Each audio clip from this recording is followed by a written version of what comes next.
This is J. Krishnamurti's 7th public talk in Saanen, 1975. We have been talking over together the many issues of our daily life.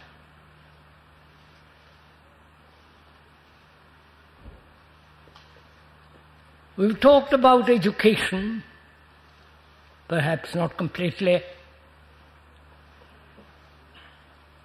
We have talked about the world as it is, with all the misery, confusion, suffering, dictatorship, and a lack of freedom. And we also talked about fear, whether it's at all possible to eradicate it totally, not only at the conscious but the deeper recesses of one's own mind. And we talked about thought, pursuing pleasure, and the things that thought has created, both outwardly and inwardly. The both outward and the inward structure of thought is the world of reality in which we live. And we also talked about, considerably at length, I think, about death and the meaning of love, apart from the thing which we call love, which is the pursuit of pleasure and the fulfillment of desire. We've talked about this whole process as a unitary movement, not to be fragmented, and thought invariably fragments all our existence. We talked about all this. We also asked why thought is fragmented, why all its structure in the technological world as well as in the psychological area, why thought must be fragmented, inevitably. And we said it comes about when thought has created a center, and that center separates itself from thought, and therefore thought becomes fragmentary.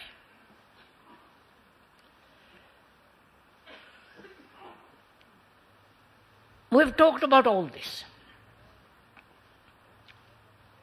And we'd like, if we may, this morning, talk about the quality of energy which comes about through meditation,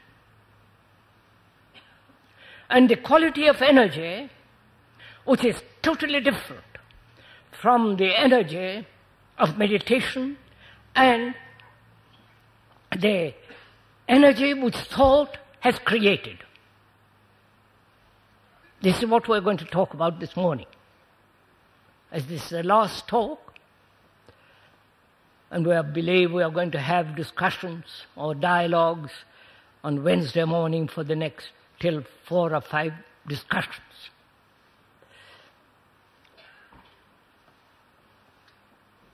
There are two kinds of energies. I think they are separate. One is the energy of conflict, of division, of all the movement of thought. Thought has built outwardly a tremendous structure, technologically, socially, morally. That thought, in its movement, which is time, has gathered together a momentum.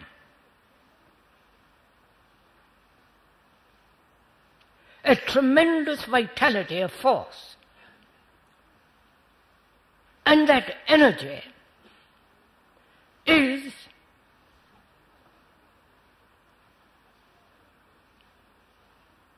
totally different from the energy which comes about through the understanding of the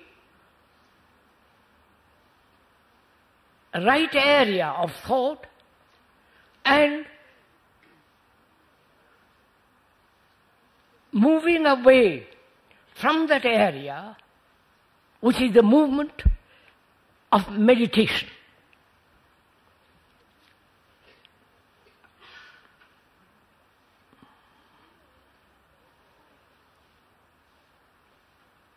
We know very well and fairly clearly after these days of this talking over together, and also by observing what's going on in the world, the division, the wars, the utter lack of consideration, callousness, brutality, violence, an immense suffering brought about by this division, ideologically as well as psychologically. That energy has built the world of reality. I think this is fairly clear when one observes it, not only outwardly, but also when one is aware of what is going on inwardly.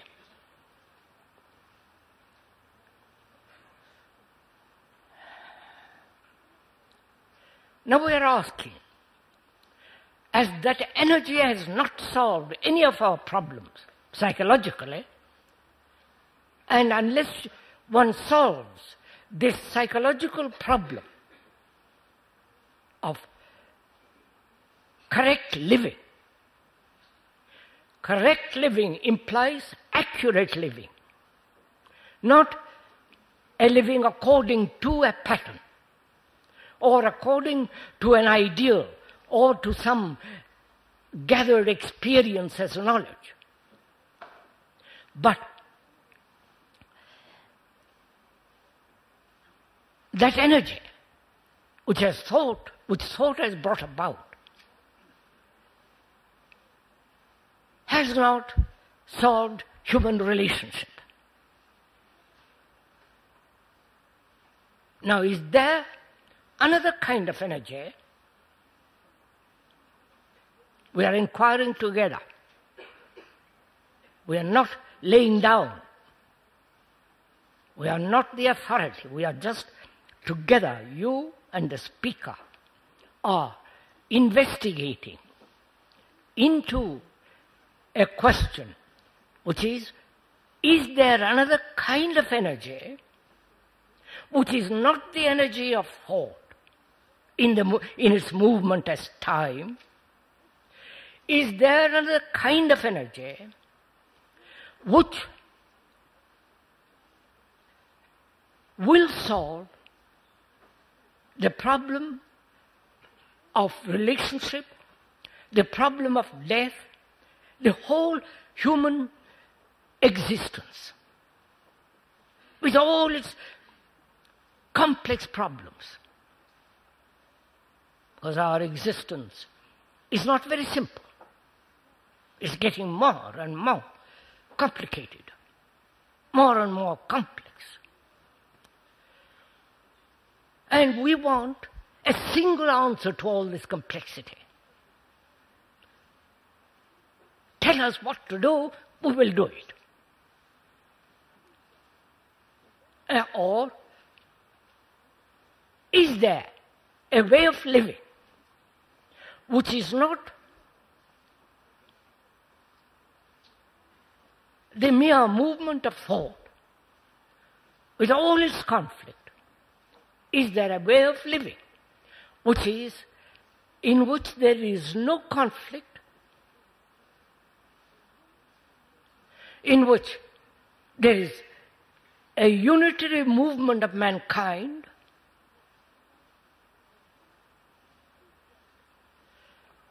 and is there an energy which is not time-binding and which may uncover something that is really sacred? This is what we are going to inquire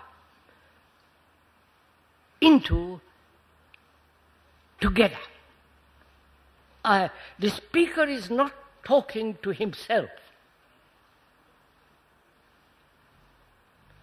We are sharing together this problem, knowing that thought, because it is fragmentary, is not the factor of the unification of mankind. Politically, that is essential. And no dictatorship, no socialist or communist government is ever going to produce this unity. Otherwise we'll be destroying each other, which is what's going on.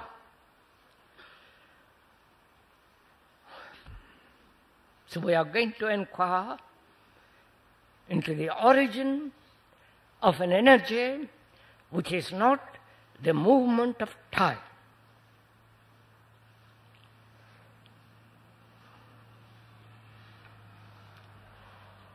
I do not know if we can do this together with such a large audience, because this requires a great deal of attention, a great deal of care, and no possibility of illusion, no possibility of deluding oneself that one has this peculiar energy. So one has to understand first that there must be no kind of self-hypnosis, no illusion, no deception, no hysteria. So we have to find out what is the cause of illusion. Right? If we are to inquire into this question, whether there is an energy which is not that of thought, one must be absolutely clear that one doesn't create illusion. The word illusion means sensuous perception of objective things involving belief. Please bear, involving belief. So a mind that is caught in belief must inevitably bring to itself illusion. And there must be illusion as long as there is a desire. Desire being something to which we cling to, which we long for, which we subjectively crave after, run after. All these factors produce illusion.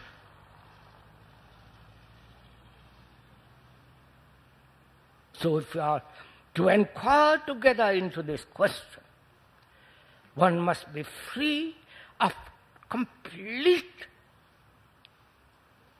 of having no end, no goal, no belief, and therefore no illusion. Can you do this?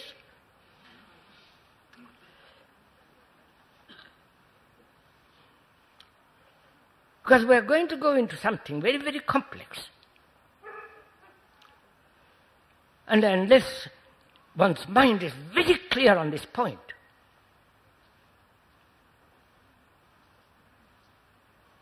that illusion, deception, imagination,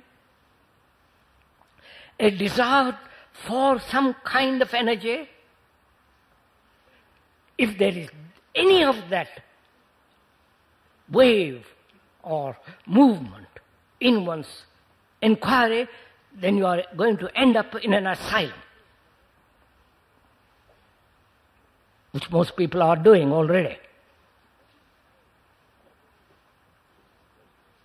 This is very, very serious. This isn't a thing that you play with.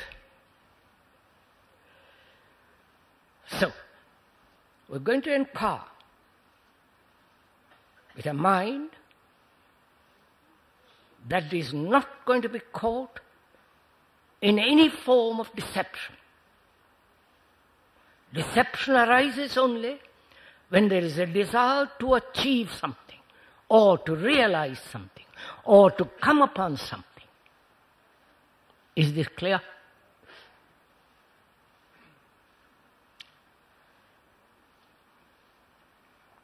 So, is there a different kind of energy?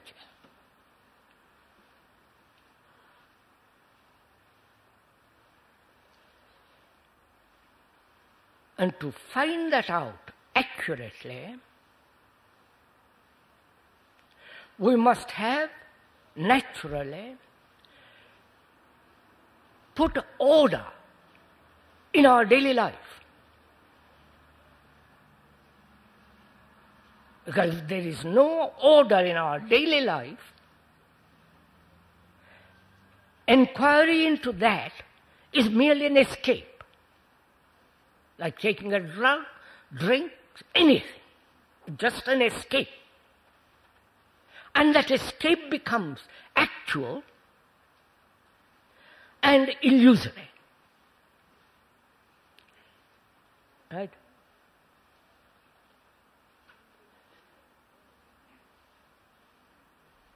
When we mean by order in the world of reality, which is order in the world of relationship between you and another, with man and woman and so on. That relationship is society. Please listen to all this. It's your life.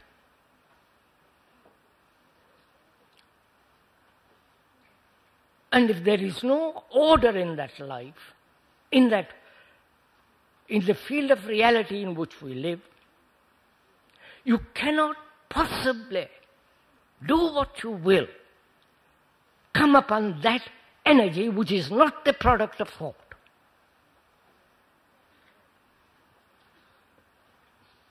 We mean by order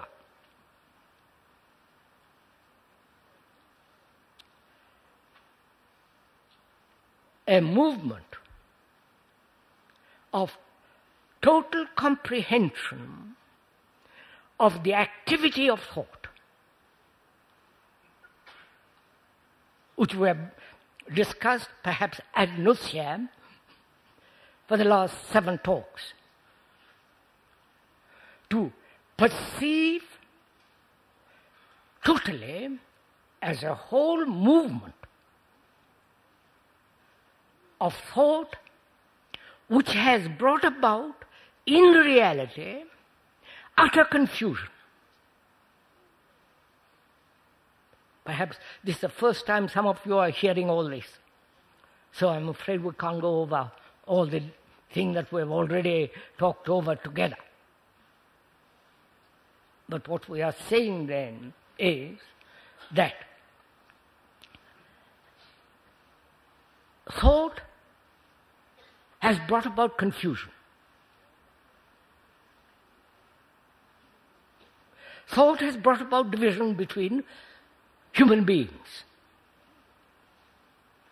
And yet thought wants unity. Please follow this. And so it is created a center. The center which it is the center that will hold things together. Not only a center in oneself, but the center in governments. You follow? After all, dictatorship is a form of center, trying to hold a group of people. Religions have made that center, hoping to hold man together. Catholicism, Hinduism, and so on, so on, so on. Thought has created a center, and that center has become independent of thought, and that center exists hoping to bring about a complete unity of mankind. You're following this? You watch this. In your own relationship, in a family, there is a center. The center is the family, and trying to hold that family together.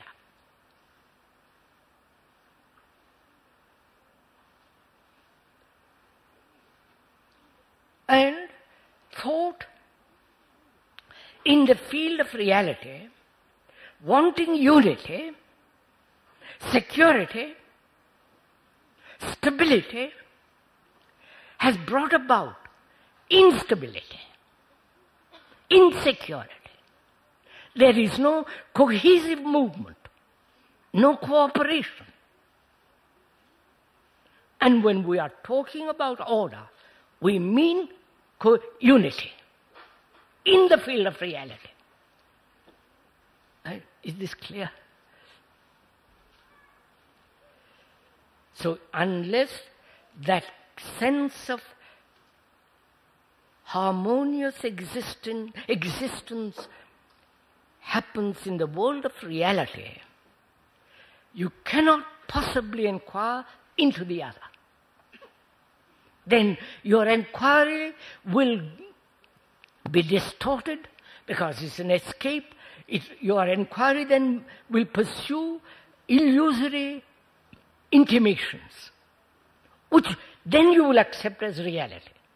Right?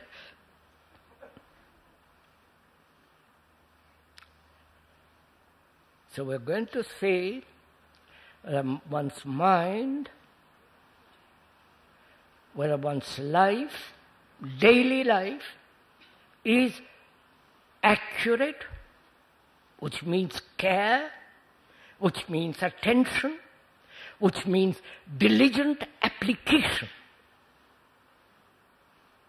not negligence. There's difference between diligence and negligence.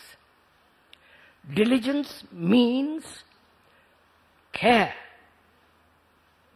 accuracy, mean what you say,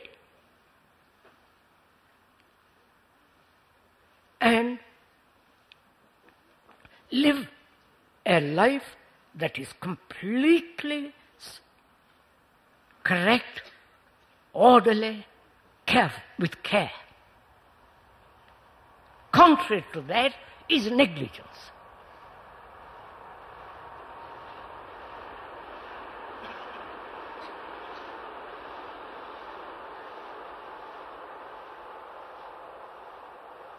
So having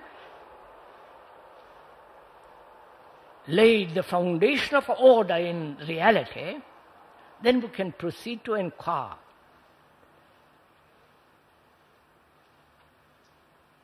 Into the question whether there is or there is not an energy which is not the movement of reality, which doesn't mean illusory. Right?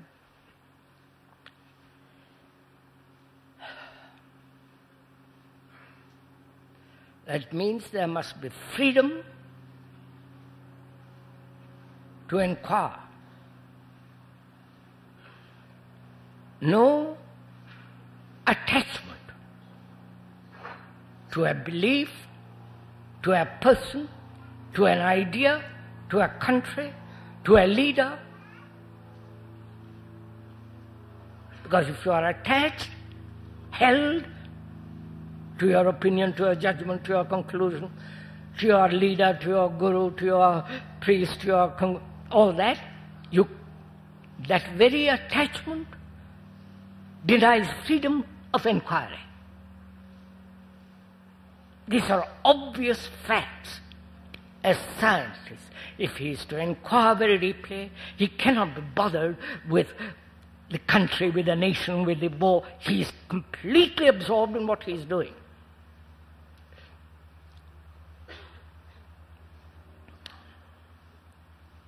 So then, the mind now is capable of inquiry. I hope your mind is capable. Capable means having an instrument that can be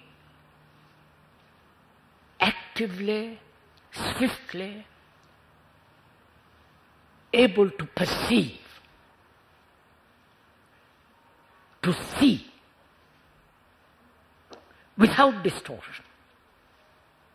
And that distortion will take place as long as there is the observer. The observer is the past, the conclusions, his memories, his desires, his will.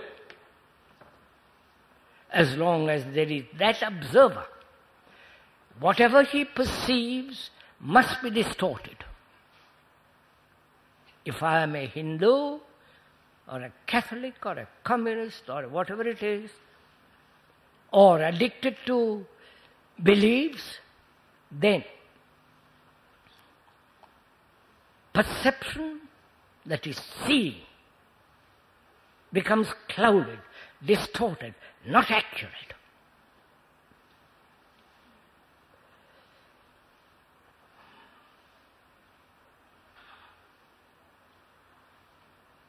What we have been talking about for the last 6 gatherings here is part of meditation.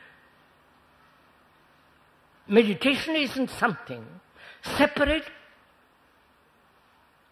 from the understanding and the action of in the world of reality. That's part of meditation. Meditation, the meaning of that word, means to ponder over, to think about, to go into. That's what we have done, which is, we are saying, is part of meditation. But unfortunately for most people, meditation is something apart from life, apart from daily existence. We think by meditating we'll achieve an experience which will alter our structure of thought and from there act in the world of reality. You understand? That is,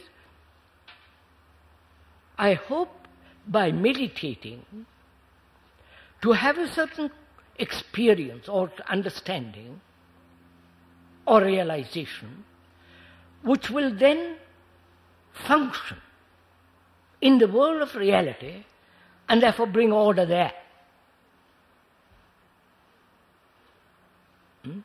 This is what most people are doing right through the world, unfortunately introduced by the gurus from India.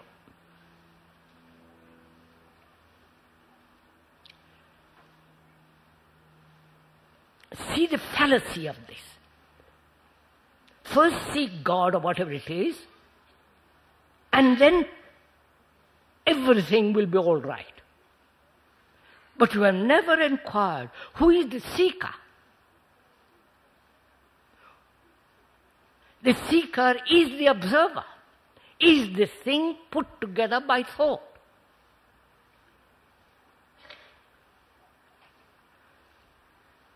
So, meditation is the understanding of order and accuracy in the world of reality. That's part of meditation. Meditation also means much more, not just bringing order in reality. Anybody can do that. Any sane, rational, healthy human being can do that without meditating. But it gives, through meditation, it gives beauty to the order in daily life. Are you following all this? Are you following somewhat?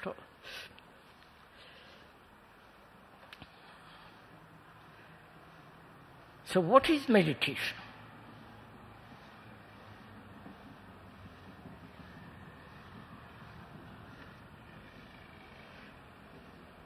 A mind that is free from all illusion, that is not attached to belief, to persons, to ideas, to conclusions. Complete freedom is absolutely necessary to proceed further.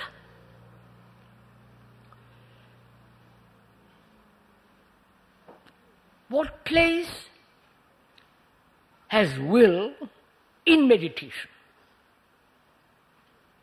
You understand my question? What place has will in trying to meditate or in meditation? What is will?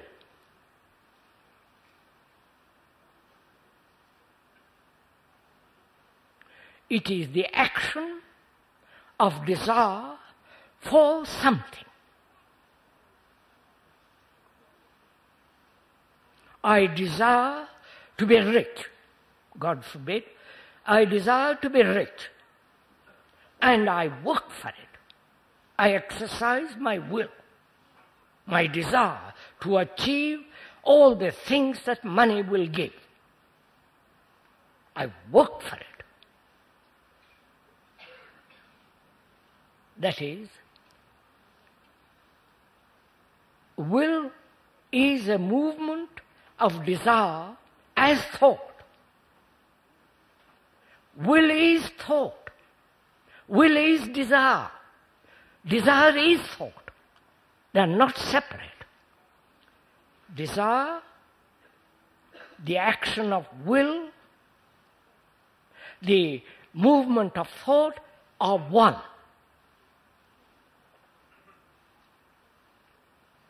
And in meditation, if there is the action of will, that will is a form of resistance. And therefore that will is still the movement of thought as time and division. I wonder if you get this. Don't be bored. Don't yawn yet. Give me another 10 minutes or half an hour before you yawn.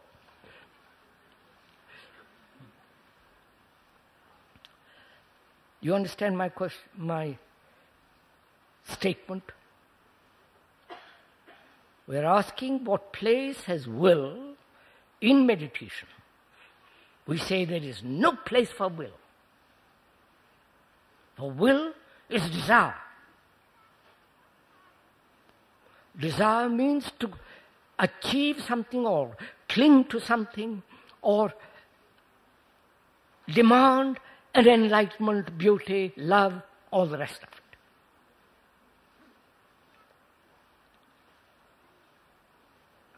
And in the movement of meditation, there are a whole complexity of activities.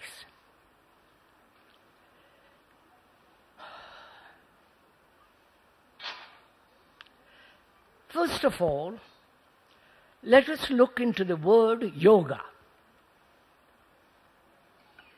Right? You know something about it, don't you? Yoga, in Sanskrit, means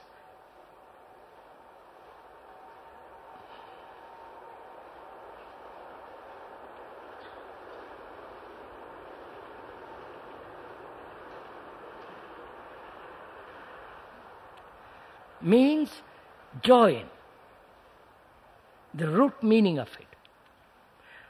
And there are different kinds of yoga. The highest yoga being Raja Yoga, king of yogas, in which only the activity of mind, the activity of living a right kind of life, accurate life, it has nothing whatever to do exercises, postures, breathing, and all that business. There are different kind of yogas, and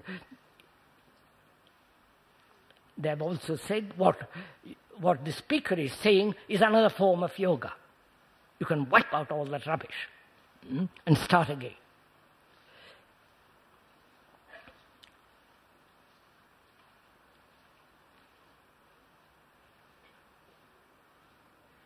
Then, through meditation, because all this implies a highly sensitive mind, a highly sensitive body. Therefore, no drugs, no drink, no tobacco, you follow? Anything that makes the mind dull, which is repetition. Any practice will inevitably make the mind dull. Right? And that's why when the gurus come to this country and bring their superstitious, traditional, conventional, conditioned practices of various kinds, they are destroying your brain. They are making your mind dull.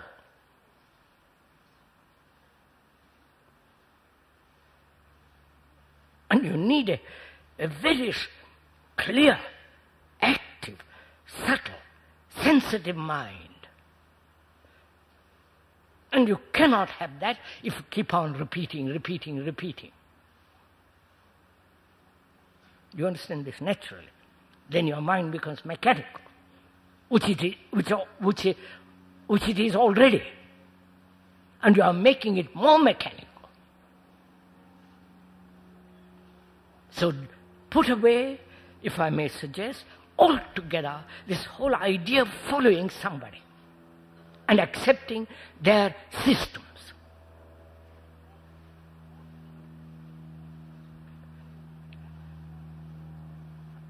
Many gurus have come to see the speaker. And they have brought out all their arguments. They say what you are saying is the highest truth, but we translate that truth to others because they can't understand you. You understand the game they play? So,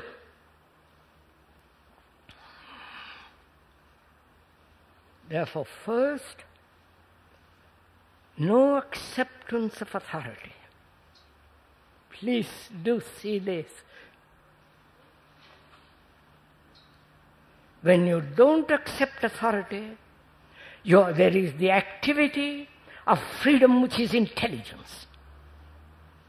then that intelligence will bring about right political activity, which is not dependent on party politics and their leaders, dictatorship and all that business. So then, in meditation, because the mind has become astonishingly sensitive,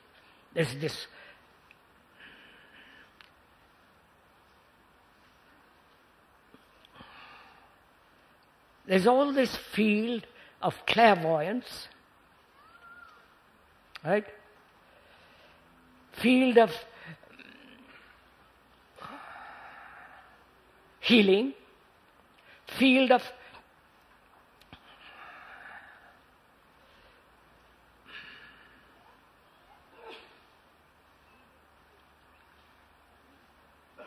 investigating into the occult things, hidden things, right? Unfortunately, it's becoming the fashion now to talk about the occult, the hidden, the mysterious, all that side. When the body is sensitive, mind is active, accurate, therefore all these things come about. But they are totally irrelevant. That they are playthings.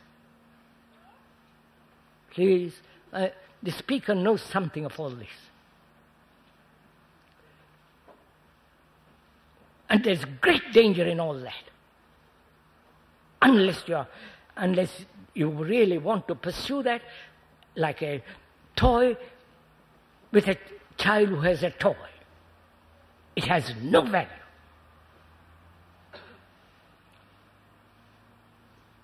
Now, so we can proceed to inquire, after clearing the ground, accurately, with the question, is there something, an energy which is totally different, not the opposite? Because the opposite of the energy of thought is still its own opposite, is still the movement of thought. Therefore we are using purposely a word that is totally different.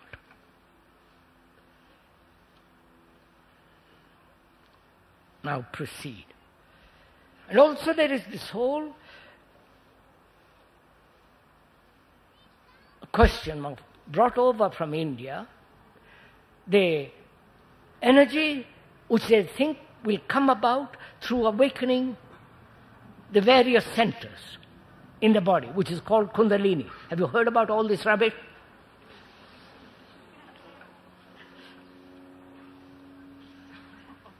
It isn't rubbish if you know what it is. But as you don't know, you are playing with rubbish. Please forgive me if I talk frankly about all these nonsensical, unreal things, unless you have gone into it. You cannot go into it unless you have brought order in your life.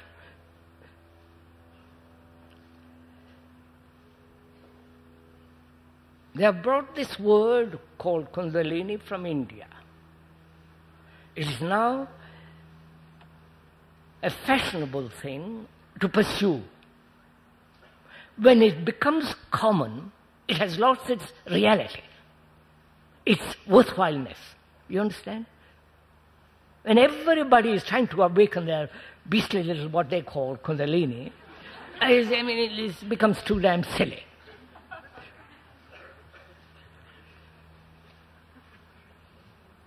A truth, when made common, becomes vulgar and therefore no longer reality, no longer truth.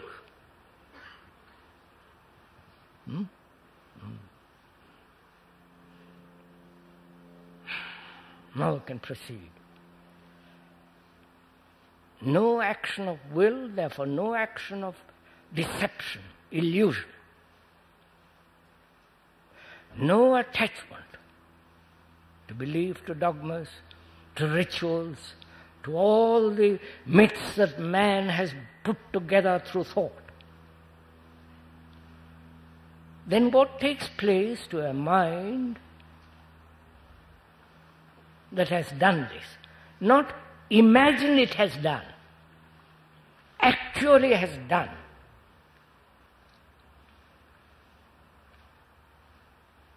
To such a mind, there is that quality of silence,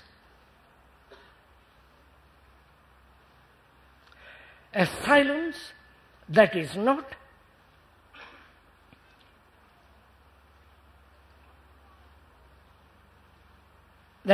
between two noises.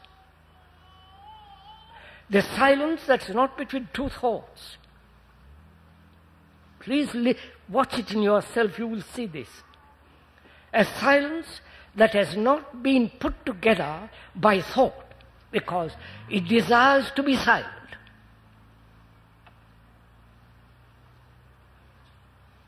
Because there has been order in our daily life, because there has been no conflict as the will, there is no division politically, religiously, no practice. Therefore, out of all that comes a natural intelligence, natural sensitivity, and therefore a mind that is astonishingly quiet.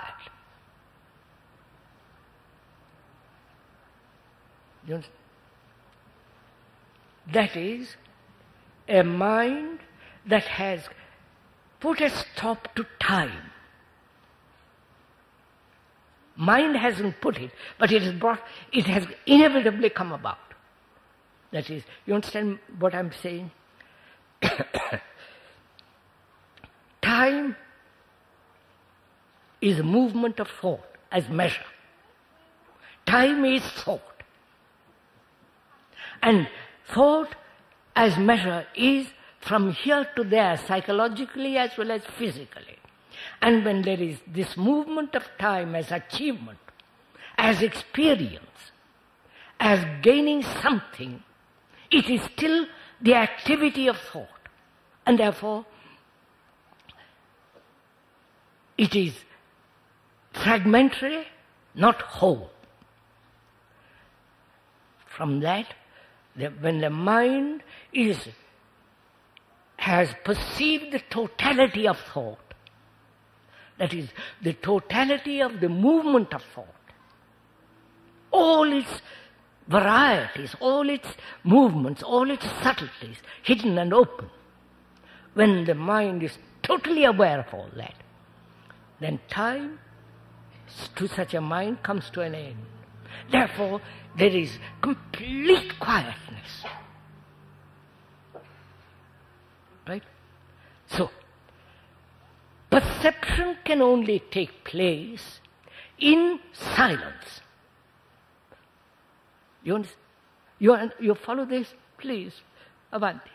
Are we sharing this together, or am I pursuing my own investigation? You understand? If you want to hear what the speaker is saying, you have to listen. You have to pay attention. If you want to listen. If you don't, well, that's quite a different matter. But if you want to listen, you have to pay attention. That means care. That means you have to listen. Listen without any prejudice, without any conclusion, comparing what you hear with what you already know. All those they inhibit, prevent listening.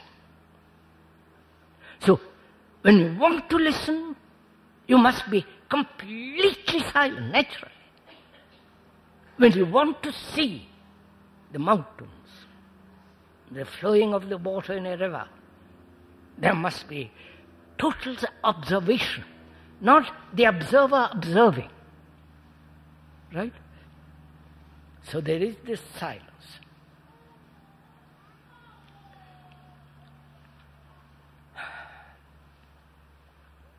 And what is the unifying character? What is the unifying movement so that it brings about no division between man and man?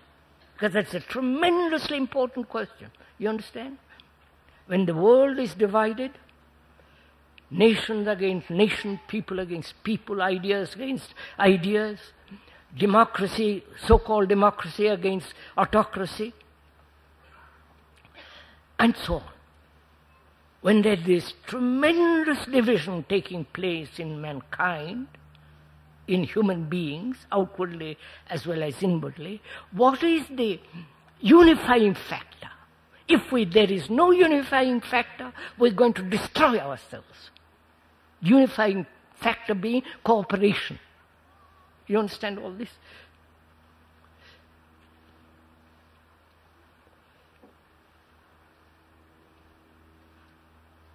So, what is that unifying factor in meditation? Because that's one of the most urgent, absolutely necessary. Politics and politicians are not going to bring this unity, however much they may talk about it.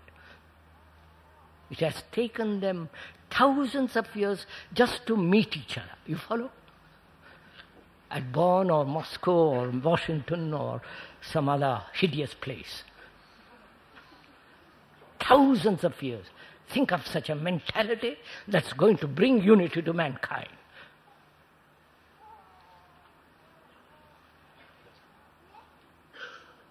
What is that factor? You understand? We are talking about a totally different kind of energy, which is not the movement of thought with its own energy. And will that energy, which is not the energy of thought, bring about this unity? You understand? Are you interested in this? For God's sake. This is your problem, isn't it? Unity between you and your wife. Unity between you and another. You see, we have tried to bring about this unity. Thought has seized the necessity of this unity and therefore has created a center. Like the sun is the center of this universe, holding all things in that light. So this center, created by thought, hopes to bring unity together, mankind together.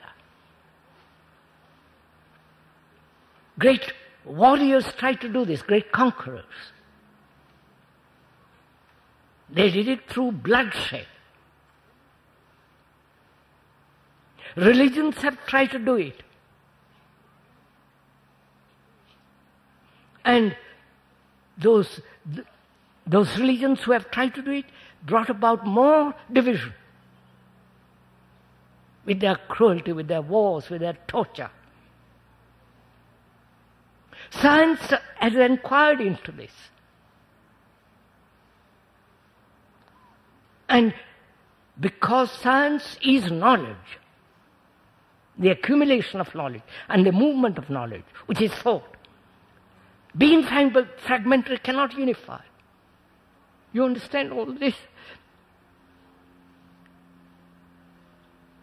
So is there an energy which will bring about this unity, this unification of mankind?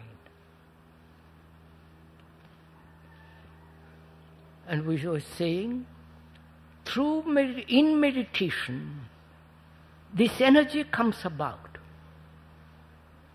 Because in that meditation there is no center. The center is created by thought. But something else totally different takes place, which is compassion.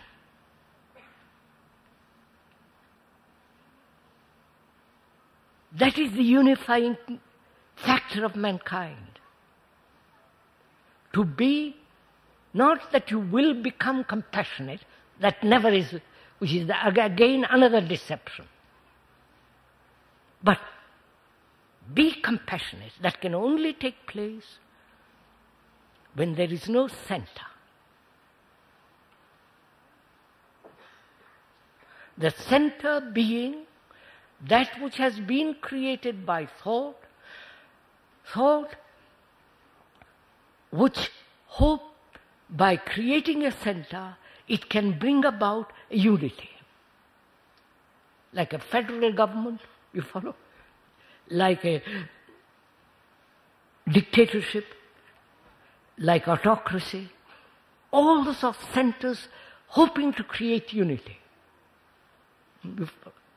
All those have failed, and they will inevitably fail. And there is only one factor, and that is this sense of great compassion. And that compassion comes when we understand the full width and depth of suffering. That's why we talked a great deal about suffering. Suffering not only of a person, of a human being, the collective suffering of mankind. You understand, sirs?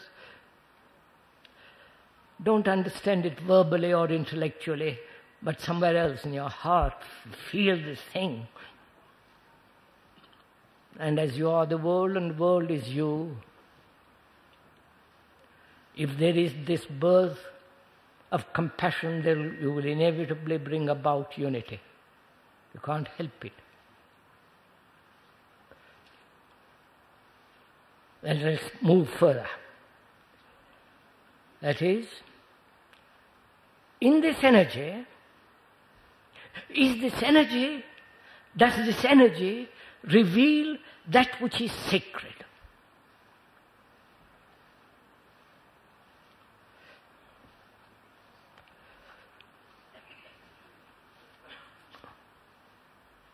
You know, mankind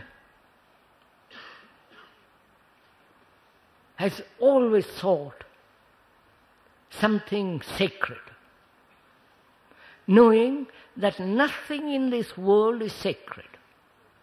This world in which there is all the movement of agony, suffering, lack of love, despair, anxiety, competition, ambition, ruthlessness. Anything we are saying now, we are saying anything that thought has created is not sacred, obviously. The things that have been put in the churches, in the temples, in the mosques is not sacred. But yet we worship it. We worship the word, the symbol, created by thought. And we pray to that. So we project that which is sacred according to our conditioning.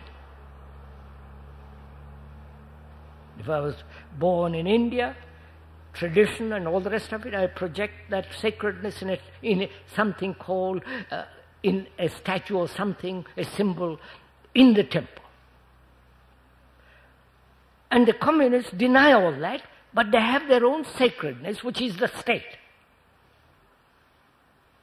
For that you are willing to sacrifice, kill, all the rest of it. So anything that thought has put together is not sacred. You are Christ, you are Jesus, you are saviors, the Hindus' gods, nothing. So, in meditation, because the mind is absolutely quiet and therefore compassionate, and is there something sacred? If you do not find it, life has no meaning. You understand? Has your life any meaning except pleasure, money, and power? Right? Has that? I mean, that is very little meaning. Your daily existence has very little meaning. And you try to find meaning by joining communes, this or that, doing something, which is still the movement of thought. So, when you see totally, when you perceive totally all the movement of thought, and that whatever thought creates is nothing sacred.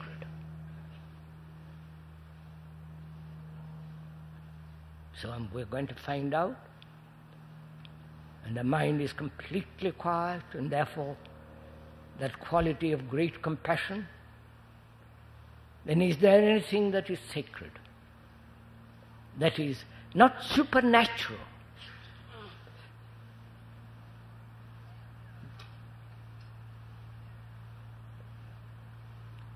When the mind doesn't project anything, then the mind is still.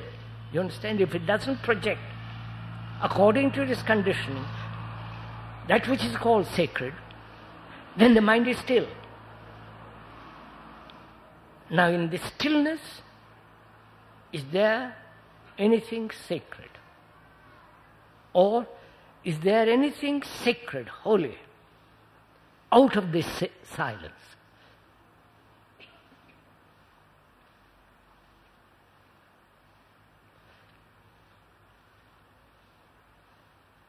You know, there is mystery.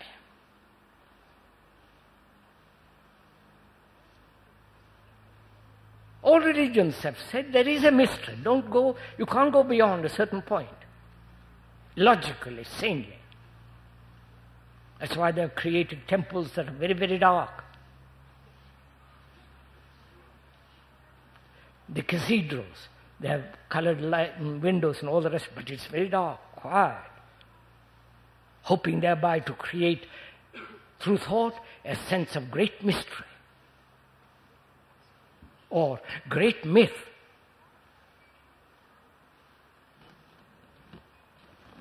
When you understand this movement of thought as a whole, you have no myth. You have no mystery. No inquiry through reality, a mystery. So, when you have put away all that, then is there a mystery which thought cannot touch? You understand?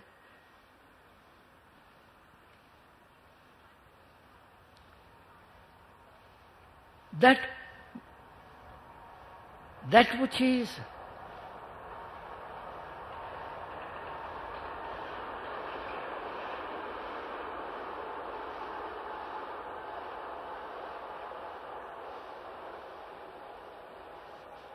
which is mysterious, not in the sense of the mystery that thought has created, that great sense of mystery which scientists are also inquiring into that mystery, that mysterious thing is sacred. It has no symbol, no word. You cannot experience it. Because if you experience, there is still the experiencer, who is the center, who is the me that will experience. Therefore, still division. That division is still the movement of thought. So there is no, the experience of it is not possible. But it is there. The mind has gone through this whole business of existence with clarity, in which there is no fear, and the understanding of that enormous thing called death and suffering. And out of that comes great compassion. And then, when the mind is totally still in this compassion, your mind cannot be still without this compassion. Do understand this. Then out of that comes something mysterious which is the most sacred.